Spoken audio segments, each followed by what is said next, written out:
నా పేరు మండల రాజేష్, జనసేన పార్టీ రాష్ట్ర కార్యదర్శిని. ఈరోజు ఈ పత్రికా సమావేశం ఏర్పాటు చేయడానికి గల ముఖ్య కారణం, మండపేటలో గతంలో జరిగినటువంటి ఒక యథార్థన ఘటన. ఆ విషయం ప్రజలందరికీ తెలియజేయాలనే ఉద్దేశంతో మండపేట నియోజకవర్గ ఇన్ఛార్జ్ శ్రీ వేగుళ్ల లీలాకృష్ణ గారు ఇక్కడ పత్రికా సమావేశాన్ని ఏర్పాటు చేశారు. తూర్పుగోదావరి జిల్లాలో కానీ, ఈరోజు ఆంధ్రప్రదేశ్ రాష్ట్రంలో ఉన్నటువంటి వైసీపీ కాపు నాయకులు అందరూ కూడా ఒక మీటింగ్ పెట్టి 2019 నుండి 2024 వరకు రెడ్డి కాపులైనటువంటి నాయకులందరూ కూడా ఈరోజు కాపుల మీద కొత్త ప్రేమ పుట్టుకొచ్చింది. అదేంటంటే తాడేపల్లి ప్యాలెస్ నుంచి వచ్చిన స్క్రిప్ట్. కేవలం వాళ్ళ స్క్రిప్టులు చదవటం తప్ప రాష్ట్రం బాగుండాలి, రాష్ట్ర భవిష్యత్తు బాగుండాలనే ఆలోచన ఆ వైసీపీ నాయకులకి ఎవరికి లేదు.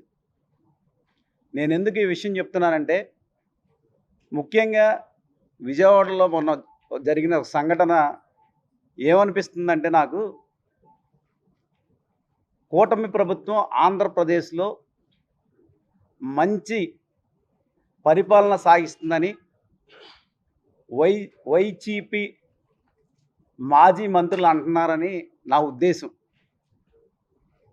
ఎందుకని మీరు అందరూ అన్నట్లయితే, రాష్ట్రంలో ఎక్కడ అవినీతి జరిగిన విషయం వైసీపీ నాయకులు మాట్లాడట్లేదు, లేదా రాష్ట్రంలో ఎక్కడన్నా ఇబ్బంది జరిగింది దాని గురించి మాట్లాడట్లేదు.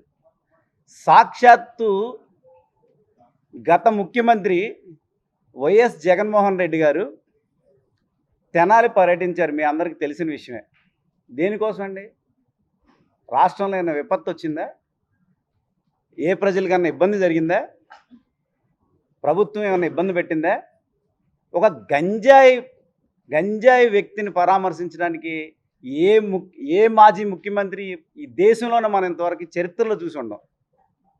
అలాంటి గంజాయి ఒక నేర ప్రవృత్తి గల వ్యక్తులను పరామర్శించడానికి వెళ్ళినటువంటి మాజీ ముఖ్యమంత్రి ఎవరైనా ఉన్నాడంటే అది ఒక జగన్మోహన్ రెడ్డేనని మా ప్రజలందరూ తెలుసుకున్నారు.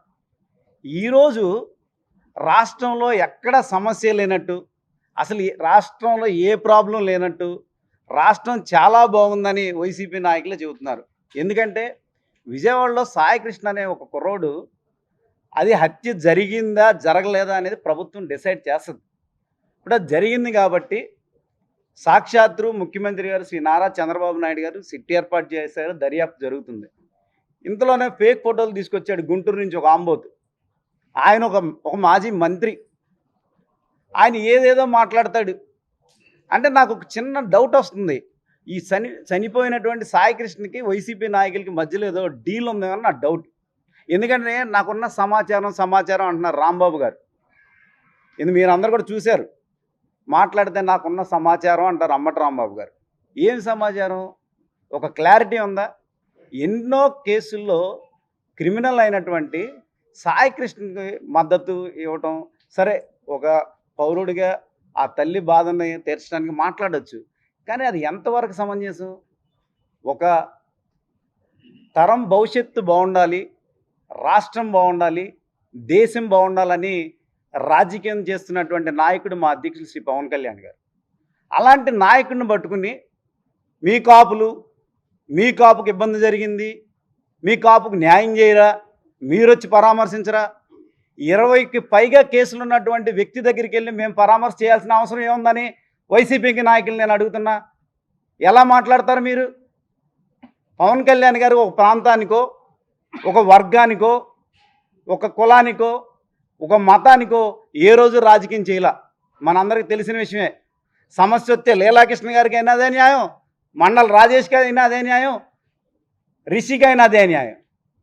మేము ఒక ప్రాంతం కోసం, ఒక కులం కోసం రాజకీయం జనసేన పార్టీ ఎప్పుడూ చేయదు. ముఖ్యంగా వైసీపీ నాయకులు నేను ఒకటే అడుగుతున్నా, 2019 నుంచి 24లో రెడ్డి కాపులైన మీరు ఈరోజు కాపుల మీద కొత్తగా ప్రేమ ఎందుకు వచ్చింది మీకు? దానికి సమాధానం చెప్పాల్సిన అవసరం ఎంత? బొత్స గారు మాట్లాడతాడు, ఏదో అంటున్నాడు. పోనీ ఒకటి క్లారిటీ ఇవ్వండి మీరు ఎవరైతే నిన్న రెడ్డి కాపులు మీటింగ్ పెట్టారో కాపు మీటింగు, మీరు క్లియర్గా మా బొత్స గారు అయితే సీనియర్ నాయకుడు అని చాలా పెద్ద నాయకులు, రాజకీయ ఉద్దండలు, తోట త్రిమూర్తులు గారు, గుంటూరులో అంబటి రాంబాబు గారు, ఇటు మచిలీపట్నంలో విశ్వాసం ఉంది. ఆ విశ్వాసం మీ నలుగురిలో ఎవరికన్నా ముఖ్యమంత్రి ఇస్తారా? వైఎస్ఆర్సీపీ నుంచి జగన్మోహన్ రెడ్డిని ప్రకటించమని చెప్పండి, అప్పుడు మాట్లాడదాం, కాపుల గురించి మాట్లాడదాం. ఒక కాపు నాయకుడిగా జనసేన పార్టీ అధ్యక్షులు శ్రీ పవన్ కళ్యాణ్ గారికి మాత్రం ఆపాదించవద్దు. మేము రాష్ట్రం బాగుండాలి, రాష్ట్ర ప్రజలు బాగుండాలి, రాష్ట్రం అభివృద్ధిలో ఉండాలి, అందరికీ న్యాయం జరగాలనే ఉద్దేశంతో రాజకీయం చేస్తున్నటువంటి పార్టీ జనసేన పార్టీ. అదొకసారి అందరూ గుర్తుంచుకోవాలి. మరొక్కసారి ఏదైనా కాపు మీటింగ్లు పెట్టేలకైతే మీ వ్యక్తిగతంగా మీ యొక్క వారసుల్ని రాజకీయాల్లో మళ్ళీ ఏదైనా శాసనసభ్యుల్ని పోటీ చేద్దామనే దానికోసం మీరు కాపు మీటింగ్లు పెడుతున్నారు తప్ప ఏ ఒక్క కాపు కుటుంబానికి న్యాయం జరగాలని అయితే మాత్రం మీరు మీటింగులు పెట్టట్లేదని రాష్ట్రంలో ఉన్న ప్రతి ఒక్కళ్ళు అనుకుంటున్నారు, ఒక కాపులే కాదు. నిన్న తోట త్రిమూర్తులు గారు అంటారు, పంతం నానాజీ గారి దగ్గరికి వచ్చి నేను పోటీ చేస్తానంటాడు. అరే బాబు, 175 నియోజకవర్గాల్లో మీకు నచ్చిన దగ్గర పోటీ చేసాక 11కు పరిమితం అయ్యారు. మీకు నచ్చిన దగ్గరేగా పోటీ చేసింది, 11కు పరిమితం అయ్యారు. మళ్ళీ సిగ్గు లేకుండా మేము అక్కడ పోటీ చేస్తా ఇక్కడ పోటీ చేస్తా అంటారు. మళ్ళా ఇండిపెండెంట్గా పోటీ చేస్తాడంట. అంటే వైసీపీ మీద పోటీ సింబల్తో గెలవలేమని ఆయన క్లారిటీ ఉంది. తోట త్రిమూర్తులు గారికి ఆల్రెడీ క్లారిటీ ఉంది. ఇప్పుడు మీరు మాట్లాడేటప్పుడు మీరు ఒకటైతే గుర్తుపెట్టుకోండి, వైసీపీ నాయకులు ప్రతి ఒక్కరికి నేను చెప్పేది ఒకటే, కులాలతో రాజకీయం చేద్దామంటే సర్వనాశనం అయిపోతారు. గుర్తుపెట్టుకోండి, కులాలతో రాజకీయం చేద్దాము, కూటమి నుంచి కులాలను విడదీద్దాము, తెలుగుదేశం పార్టీకి జనసేన పార్టీకి మధ్యలో కుంపట్లు పెడదాము, ఈ ఆలోచన మానేయండి. రాష్ట్ర భవిష్యత్తు గురించి ఆలోచించండి. లేదు నారా చంద్రబాబు నాయుడు గారి నాయకత్వంలో ఏమైనా ప్రాబ్లమ్స్ ఉంటే మాట్లాడండి, మేము వింటాం. లేదు మా ఉప ముఖ్యమంత్రి శ్రీ కొణిదెల పవన్ కళ్యాణ్ గారు ఆయన శాఖల్లో తప్పులు ఉంటే ప్రశ్నించండి, మాట్లాడదాం. అంతేగాని పద్ధతి లేకుండా మీరు చాలా పెద్ద మనుషులు, రాజకీయంగా ఉద్దండులు, మీ అనుభవం అంత లేదు, మా వయసు, కానీ మాతో మాట్లాడించుకోవాల్సి వస్తుంది. మీరు పద్ధతిగా ఉండండి. ఇంకొకసారి కుల రాజకీయాలు చేస్తే భవిష్యత్తులో సింగిల్ డిజిట్కే పరిమితం అయిపోతారు. గుర్తుపెట్టుకోండి.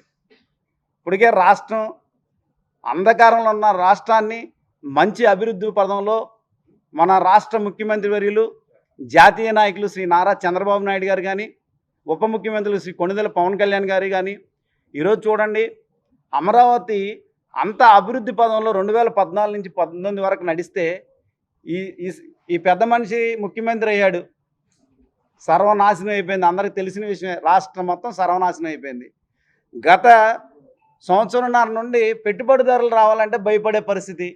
చంద్రబాబు నాయుడు గారు వెళ్ళిన ప్రాంతానికి 2-3 సార్లు వెళ్ళి వాళ్ళకి ఎక్స్ప్లెయిన్ చేస్తే తప్ప ఈరోజు పెట్టుబడులు పెట్టడానికి రావట్లేదు.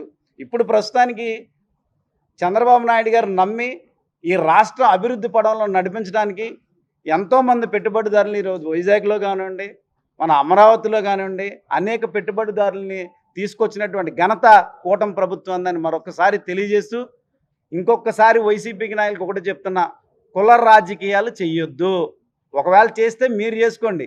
మా అధ్యక్షులు శ్రీ పవన్ కళ్యాణ్ గారిని కానీ జనసేన పార్టీని కానీ లాగితే ప్రజలే బుద్ధి చెబుతారని మరొకసారి తెలియజేస్తూ, ఇదే తోట త్రిమూర్తులు గారికి ఫైనల్గా ఒక విషయం చెప్తున్నా నేను, ఆ బిడ్డకి ఆ తల్లికి మీరు ఎందుకు న్యాయం చేయాల?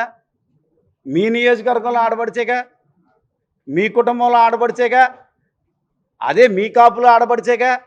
అప్పుడు గుర్తురాలా మీకు కాపుల గురించి? అప్పుడే రెడ్లు గుర్తొచ్చారు. అదే కేసును మాఫీ చేయించాడంట ఆయనే దగ్గరుండి. పలుమార్లు ఆ తల్లి వాళ్ళ ఇంటికి వెళ్తే ఆన్సర్ చేయలేని నాయకుడు కాపు నాయకుడు, ఆయన ఒక నాయకుడు. జనసేన పార్టీ అలా చూడదు. ఏ మతం వారికైనా అధ్యక్షులు శ్రీ పవన్ కళ్యాణ్ గారి దగ్గర నుంచి జన సైనికుడి వరకే ఏ కులం చూడకుండా న్యాయం చేసే ఏకైక పార్టీ జనసేన పార్టీ అని మరోసారి తెలియజేస్తూ నమస్కారాలు.